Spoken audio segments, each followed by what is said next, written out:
Blessings upon blessings, everyone. I'd like us to look at a question everyone is always asking, or people are always saying, God is judging them. God is judging me. God, where are you? God, where are you in all this? Why are you allowing all these things to happen?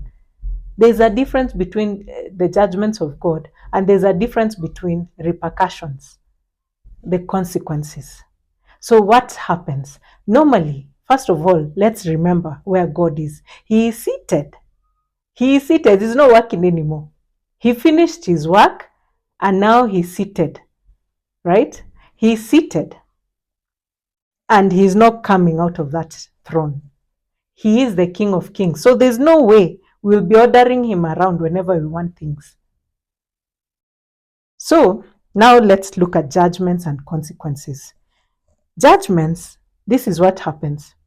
At the end of the age or the time when now God comes to judge the whole world. This is the judgment. Now the rewards that we shall be given for the good we have done or the bad we have done. And this will be done to the whole world, where God now will gather us up together and judge us.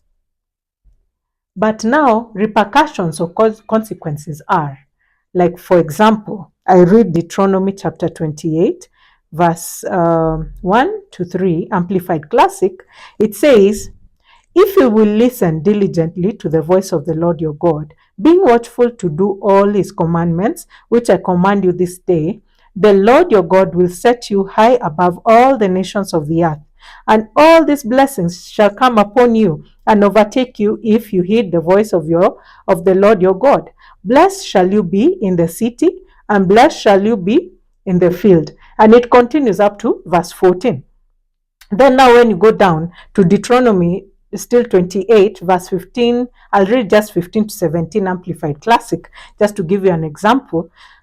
But if you will not obey the voice of the Lord your God, being watchful to do all his commandments and his statutes, which I command you this day, then all these curses will come upon you and overtake you. Cursed shall you be in the city, and cursed shall you be in the field. Cursed shall you be, shall your basket and your kneading trough be. So basically, it's like a warning. God comes and warns us. He's already told us.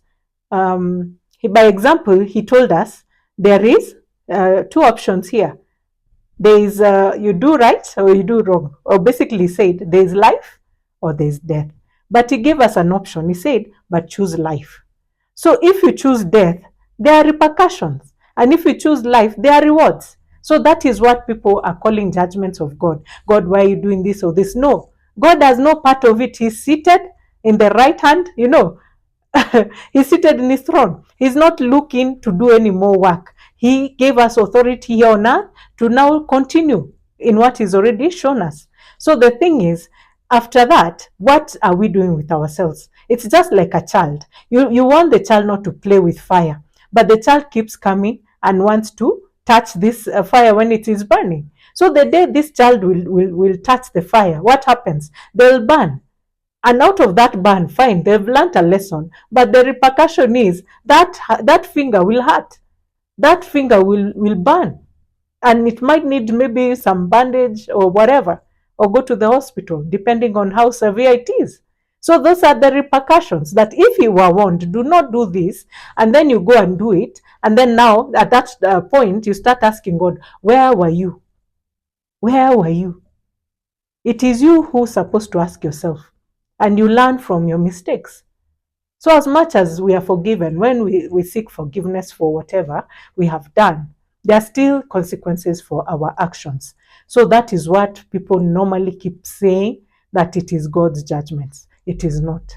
The judgments will come at the end, but for everything that we do, what people even call karma, that whatever you do unto others what you want them to do unto you. So that is what happens. These are consequences for our actions. So be blessed with that word.